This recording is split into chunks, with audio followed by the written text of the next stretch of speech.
Okay बच्चों, जैसे कि मैंने आपको बताया था लास्ट जो मैंने अपलोड किया था वीडियो, उसमें मैंने आपको सीबीएसई सैम्पल का ब्लूप्रिंट मतलब कितने कितने कितने नंबर के कौन कौन से क्वेश्चन आएंगे उसके बारे में मैंने आपको सारी जानकारी दे दी थी। और फिर मैंने आपको बोला था कि जो मेरा अगला वीडियो होगा उसमें हम ज़्यादा लंबे वीडियो नहीं बनाएंगे, 10 या 15 मिनट का एक वीडियो जिसमें कि आप 4-5 क्वेश्चन सॉल्व कर पाएँ। और इस तरह से कि जैसे 4-5 क्वेश्चन हैं तो वो 4-5 कॉन्सेप्ट आपके दिमाग में घुस जाएं।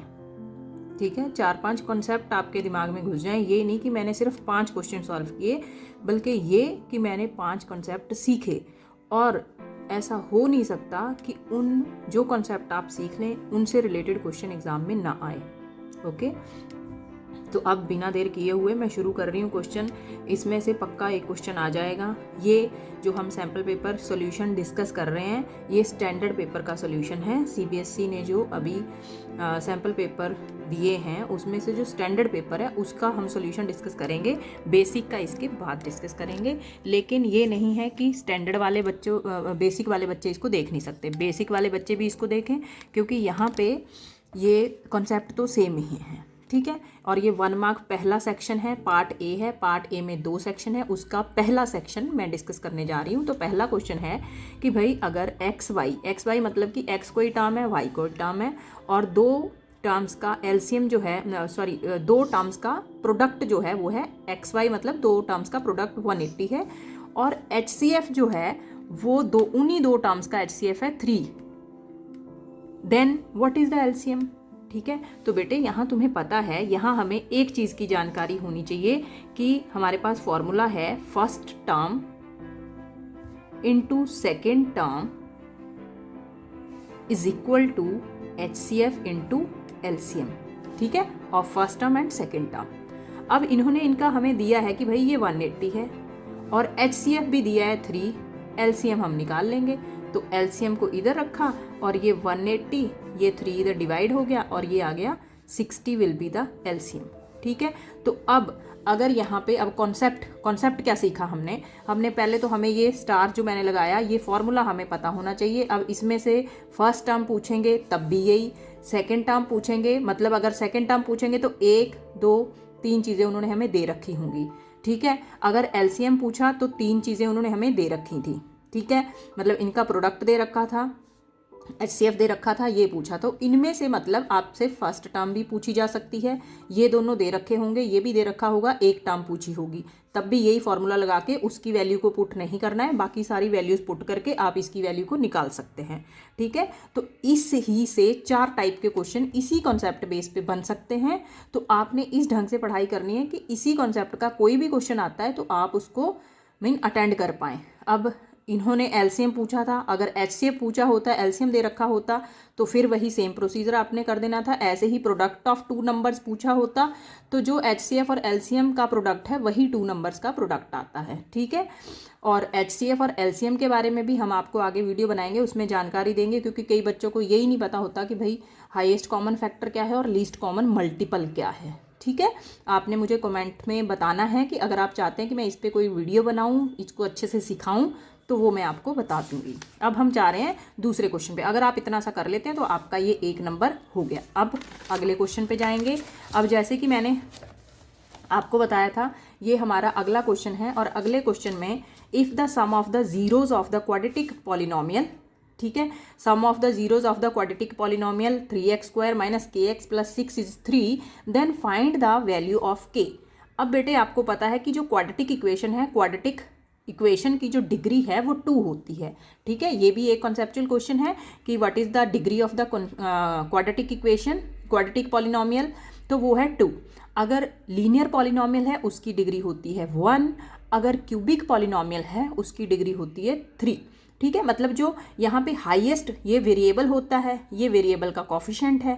ठीक है, तो जो वेरिएबल है, वेरिएबल कौन है इसमें? x, जिसके सिर के ऊपर पावर लग रही है, जो कि ये अगर आपके पास x वेरिएबल है और इसकी हाईएस्ट डिग्री कितनी है? हाईएस्ट डिग्री है 2, तो ये क्वाड्रेटिक इक्वेशन बन गई, क्वाड्रेटिक पॉलिनोमियल बन गया। ठीक है। तो यहाँ पे क्वाड्रेटिक पॉलिनोमियल क्यों बोला, क्योंकि बेटे इसको इक्वेशन तब बोलना था अगर इक्वल करके कुछ जीरो या कुछ और आगे लगा होता तो ये क्वाड्रेटिक इक्वेशन होनी थी, because you are equating two things, but here it is quadratic polynomial क्योंकि सामने कुछ नहीं लिखा है, ठीक है, सिर्फ पॉलिनोमियल है एक डिग्री 2 का, तो ये क्वाड्रेटिक पॉलिनोमियल हो जाता है।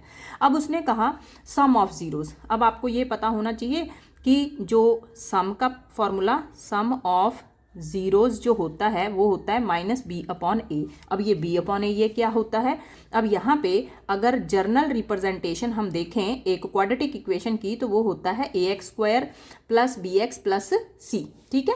ये एक क्वाड्रेटिक पॉलिनोमियल की जर्नल रिप्रेजेंटेशन है और उसमें ये जो है 3x square minus K X plus 6 और उसके अकॉर्डिंग ये मतलब मैंने यहाँ पे कैपिटल बी और ये तो ये स्मॉल बी भी आप ले सकते हैं और ये स्मॉल ए भी आप ले सकते हैं। तो अकॉर्डिंगली हमारे पास अब क्या हुआ माइनस सम ऑफ जीरोस, ये फॉर्मूला आपको पता होना चाहिए और एक फॉर्मूला आपको प्रोडक्ट ऑफ जीरोस का पता होना चाहिए। Product of zeros c upon a formula रहता है, ठीक है। तो यहाँ पे अब आपको माइनस बी अपॉन ए की वैल्यू दे रखी है, minus b upon a is equal to 3 दे रखा है। सम ऑफ जीरोस फॉर्मूला पता होना चाहिए, 3 दे रखा है। अच्छा, अब इक्वेशन जो पॉलिनोमियल है क्वाड्रेटिक पॉलिनोमियल है उसमें माइनस बी, उसमें पहले लिख लो ए कितना है, उसमें ए है 3 और बी कितना है, बी है माइनस का के, ठीक है, और सी कितना है, सी है 6। हालांकि सी की ज़रूरत नहीं है क्योंकि आपको सम ऑफ द जीरोस ही बोला है तो माइनस बी अपॉन ए से काम चल जाएगा। अब माइनस ऑफ बी की वैल्यू डाली, बी है माइनस का के अपॉन ए है 3 इज इक्वल टू 3, तो प्लस माइनस माइनस प्लस हो गया और k इज इक्वल टू 3 3 ज़ा 9, तो ये आपके पास 9 वैल्यू आ गई है k की जो कि उसने पूछी थी, बस ये आपने कर दिया, एक नंबर मिल गया। अब यहाँ पे वही है कि अगर प्रोडक्ट है तो c अपॉन ए लेना था, अगर प्रोडक्ट का सम यहीं पे बन जाता तो आपने c अपॉन ए लेना था और वो वैल्यू आ जानी थी 2। लेट अस सपोज अगर पूछा होता कि प्रोडक्ट क्या है, अगर यहाँ पे सम ऑफ द जीरोस है तो उसका फॉर्मूला हमें पता है माइनस बी अपॉन ए, तो हमने क्योंकि सम की बात की थी तो हमने सम का फॉर्मूला लगाया। इसकी जर्नल पॉलिनोमियल कैसे लिखते हैं, quadratic polynomial general equation generally कैसे लिखा जाता है लिख दिया और फिर उसके बाद फॉर्मूला अप्लाई करके हमने ये फाइंड आउट कर लिया। ओके, अब हम क्वेश्चन नंबर 3 पे आ जाएंगे, ठीक है। क्वेश्चन नंबर 3 में हमारे पास for what value of K the pair of linear equations 3x plus Y is equal to 3 and 6x plus K Y is equal to 8 does not have a solution. बेटे ये जो भी starting में question आए हैं, ये 16 जो question होंगे आपके पास एक एक नंबर के, ये हर चैप्टर का जो बेस है उससे रिलेटेड क्वेश्चन होंगे जो सबको आना चाहिए। अब ये पेयर ऑफ लीनियर इक्वेशन, अब ये यहाँ पे आया does not have a solution, या फिर इसमें 3 क्वेश्चन बन सकते हैं इस पे। एक तो है डज नॉट हैव सोल्यूशन, ठीक है, डज नॉट हैव सोल्यूशन, या फिर इसमें आता है यूनिक सॉल्यूशन, मतलब यहाँ पे ये डज नॉट की जगह यूनिक सॉल्यूशन भी लिख सकता था, या फिर यहाँ पे तीसरे नंबर पे आ जाता है इनफाइनाइट सॉल्यूशंस, ठीक है। तो अब इसमें जब किसी के पास कोई सोल्यूशन नहीं होता तो उसकी हमें ये चीज़ पता होनी चाहिए कि a1 अपॉन a2 जो है, क्योंकि बेटे जब भी यहाँ पे सोल्यूशन की बात होगी, देखो ये इक्वेशंस हैं आपके पास, हमेशा pair of linear equation chapter के नाम से ही है कि हमेशा 2 इक्वेशंस वो देगा आपको, ठीक है, और दोनों इक्वेशंस को मतलब उनसे हमें पता चलेगा कि इनके पास कोई सोल्यूशन है कि नहीं है। ये इनके बाद यूनिक का मतलब है कि सिर्फ एक सॉल्यूशन होगा, हर बच्चे का एक आंसर आएगा यूनिक सॉल्यूशन में। इनफाइनाइटली मैनी सॉल्यूशन का मतलब है, इनफाइनाइटली मैनी सॉल्यूशन का मतलब है कि हर बच्चे का डिफरेंट आंसर आ सकता है क्योंकि इसके पास बहुत सारे सॉल्यूशन हैं, ठीक है। तो अब हमें ये फाइंड आउट करना है कि भाई ये जो k की वैल्यू है यहाँ पे ये क्या होगी, अगर कंडीशन क्या है, इन 3 में से कंडीशन ये वाली है, ये वाली, इस पे बेस क्वेश्चन है, इस पे भी आ सकता है, इस पे भी आ सकता है। तो पहले कंडीशन लिख लेते हैं। अब a1 by a2 not equal to b1 bye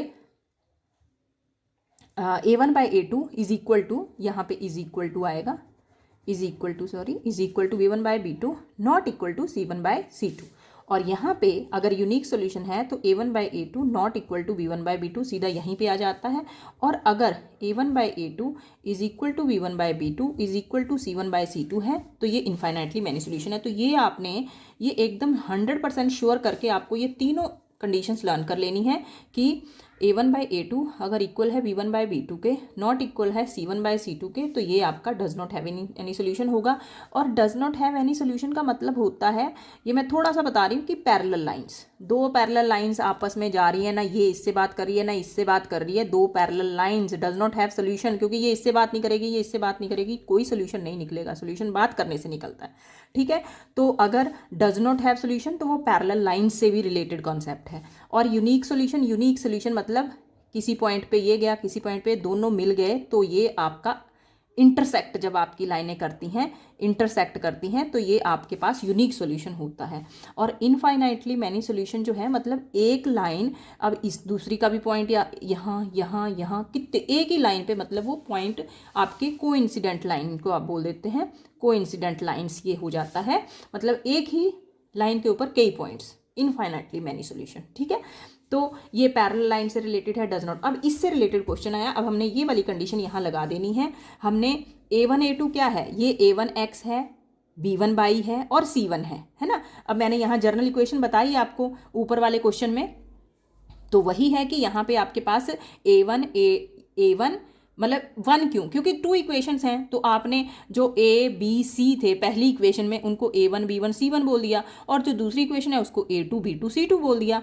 अब जो कोफिशिएंट्स हैं उनके साथ ये रिलेशन हमारे फॉर्मूले हैं कि भाई A1 बाई A2, तो यहाँ पे देखो A1 बाई A2, A1 इसका 3 है और A1 इसका 6 है, और is equal to B1 by B2। B1 coefficient लेना है बेटे, और साइन को जरूर लेना है, कोफिशिएंट का साइन अगर नेगेटिव है तो नेगेटिव उठाना है। और यहाँ पे y का कोफिशिएंट 1 है और यहाँ पे y का कोफिशिएंट k है, ठीक है। अब उसने k की वैल्यू पूछी है और कहा है, अब यहाँ से अगर हम क्रॉस मल्टीप्लाई कर दें, 3k is equal to 6 and k is equal to 6/3 that is 2, तो k की वैल्यू हमारे पास आ गई है 2, और ये आपका एक नंबर हो गया। और ये डिटेल में हम पढ़ेंगे, लेकिन यही मैंने आपको थोड़ा सा बता दिया है, इसको ढंग से आपने देख लेना है, क्योंकि जरूरी नहीं कि does not have a solution आए, यहाँ पे इन तीनों में से कोई भी आ सकता है। तो कॉन्सेप्ट एक आपने ये भी सीख लिया। नंबर 3 में आपने does not have a solution, तो पैरेलल लाइन होती हैं, क्योंकि पैरेलल लाइन वही कि एक अपने रास्ते दूसरा अपने रास्ते, बातचीत हो नहीं रही, कहाँ से सोल्यूशन निकलेगा, याद करने के लिए ट्रिक। तो और यहाँ पे क्या रहता है, A1 by A2 equal to B1 by B2 not equal to C1 by C2, और यहाँ पे A1 by A2 not equal to B1 by B2, और यहाँ पे तीनों इक्वल, ठीक है। तो ये आपके पास k की वैल्यू आ गई 2 हमारे पास। तो क्वेश्चन नंबर 3 इज डन।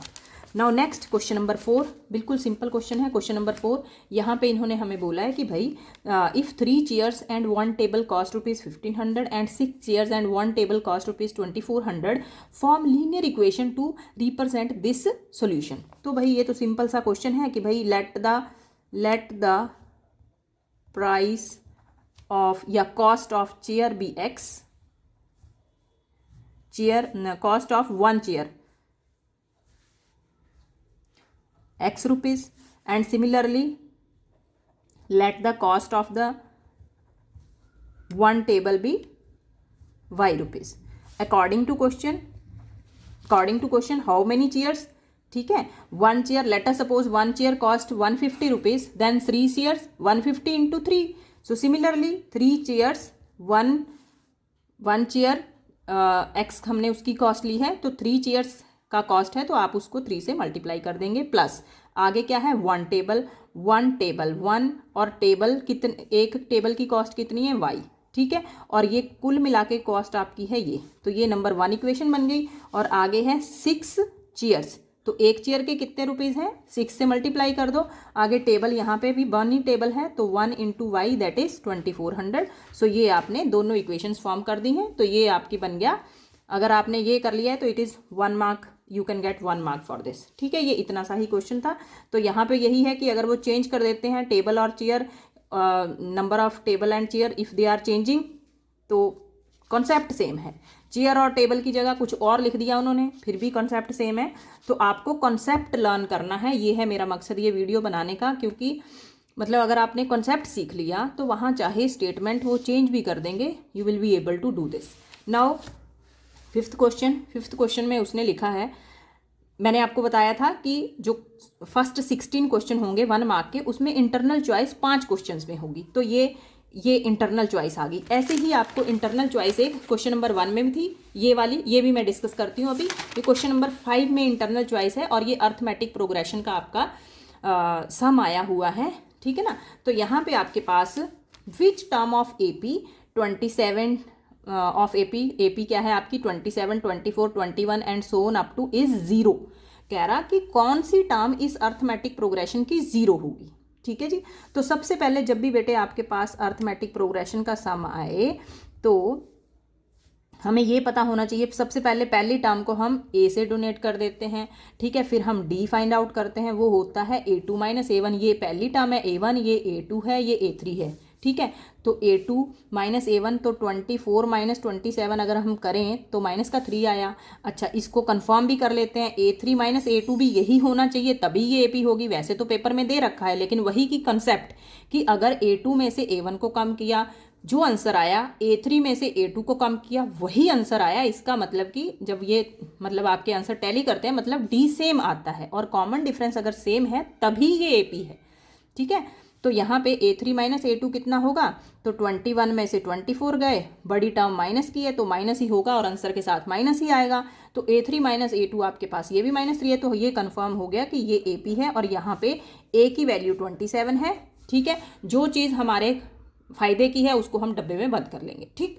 यहाँ पे A इज इक्वल टू 27 है, D इज इक्वल टू -3 है। अब हमें पता है कि हमारे पास जो फॉर्मूला है AN is equal to A plus N minus 1 into D, ये स्टार लगा दिया, ये फॉर्मूला आपको पता होना चाहिए। अर्थमेटिक प्रोग्रेशन में 3 ऐसे फॉर्मूले में जो आपको 101% पता होने चाहिए, उसके मतलब वो अगर आपको पता है तो ऐसा सम है ही नहीं कोई कि आप उसको ना कर पाए। तो यहाँ पे आपको पता है AN is equal to A plus N minus 1। अब जो पता है वो वैल्यूज डाल दो। अब उसने कहा कि इज 0, अब हमें विच टर्म ऑफ द AP, अब ये AN है, TN मतलब nth टर्म, अब हमें ये टर्म उसने दे दी 0, क्योंकि हमें नहीं पता कौन सी टर्म है, लेकिन ये जो कौन से नंबर की टर्म है हमें नहीं पता, ये हमें पता करना है, और है टर्म 0, तो ये 0 वैल्यू डाल दी इस टर्म की, ठीक है। और A है 27 प्लस N, यहाँ पे नहीं पता कौन से नंबर की टर्म है N, वो हमें पता करना है, -1 इंटू D है हमारे पास -3, ठीक है जी। अब यहाँ पे 0 इज इक्वल टू 27 प्लस यहाँ पे ये आपके पास -3n आ गया, इससे मल्टीप्लाई कर दिया, और +3 आ गया, ठीक। अब इसको फिर यहीं सॉल्व कर लेते हैं, 27 और 3 हो गए 30 आपके पास, और 30 minus 3n is equal to 0 चल रहा है सामने। अब यहाँ पे -3n इज इक्वल टू, ये 30 दूसरी साइड जाएगा तो माइनस का हो जाएगा, और n is equal to 30/3 that is 10। तो यहाँ पे n इज इक्वल टू 10 का क्या मतलब हुआ, ये मतलब हुआ भैया कि n इज इक्वल टू 10, मतलब कि जब हम इसको देखो 27, 24, 21, ये डिक्रीजिंग ऑर्डर की सीरीज है, देखने से ही पता चल रहा है, ठीक है।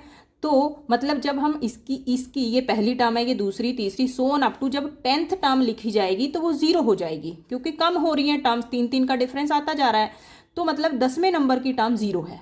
ये हमने अर्थमेटिक्स मतलब जो चैप्टर है आपका, इसमें यही करते हैं कि हम देख के पता चला लेते हैं, मतलब थोड़ा सा सॉल्व करके कि भाई ये वाली टर्म कौन से नंबर पे होगी जो कि 0 है। और ऐसे ही मैंने बताया था इंटरनल चॉइस गिवन है आपको, तो इंटरनल चॉइस का दूसरा जो सम है वो है in an AP D is equal to -4, ठीक है, कॉमन डिफरेंस है -4, और n है 7, n 7 मतलब कि ये जो मैंने यहाँ n डाला है, n है यहाँ पे 7 आपके पास, ठीक है जी, n है 7, तो यहाँ 7 डाल देंगे हम, ठीक है। अभी ये देखो, यही मैं इसको करके दिखा रही हूँ ताकि आपको बिल्कुल भी मतलब कंफ्यूजन, मैंने बताया आपको कि इन्हीं फॉर्मूले पर बेस कॉन्सेप्ट आपके यही रहेंगे, कहीं और कुछ नहीं आएगा। AN इज इक्वल टू 4 डाल दिया, उसके बाद A नहीं दिया है, पता करना है, इस और वाले क्वेश्चन का कर रही हूँ मैं, ये और वाले का, और प्लस n है 7 -1, और D है -4 कर दो, तो ये 4 आ गया। A प्लस -7 आपका 7 - 1 6, 6 4 24, -24, और यहाँ पे A को आपने सॉल्व करना है, और ये माइनस का है, परली साइड जाके प्लस का हो जाएगा, तो A इज इक्वल टू 28, ठीक है। तो अगर यहाँ पे वही सेम कॉन्सेप्ट है और चॉइस आ गई, तो अगर आपको ये फॉर्मूला इसमें आता है तो ये क्वेश्चन में आपके नंबर नहीं जा सकते, आपने इतना कर दिया 1 मार्क कन्फर्म्ड, ठीक है।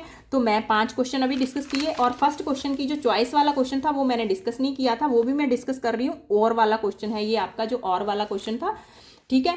तो ये क्वेश्चन था, 5 ही क्वेश्चन आज मैं डिस्कस करूंगी, 5 क्वेश्चन में आपके 6 कॉन्सेप्ट डिस्कस हुए, क्योंकि जो पहला आपका क्वेश्चन है उसमें एक HCF LCM वाला कॉन्सेप्ट है और दूसरा जो कॉन्सेप्ट है वो है आपके पास डेसिमल रिप्रेजेंटेशन वाला। ठीक है, तो बेटे डेसिमल रिप्रेजेंटेशन वाला तो आपको 101% पता होना चाहिए कि देखो ये है आपके पास टर्म और कह रहा है कि 2⁻1 और 5⁻4 और कह रहा the decimal representation of this will terminate after how many decimal places.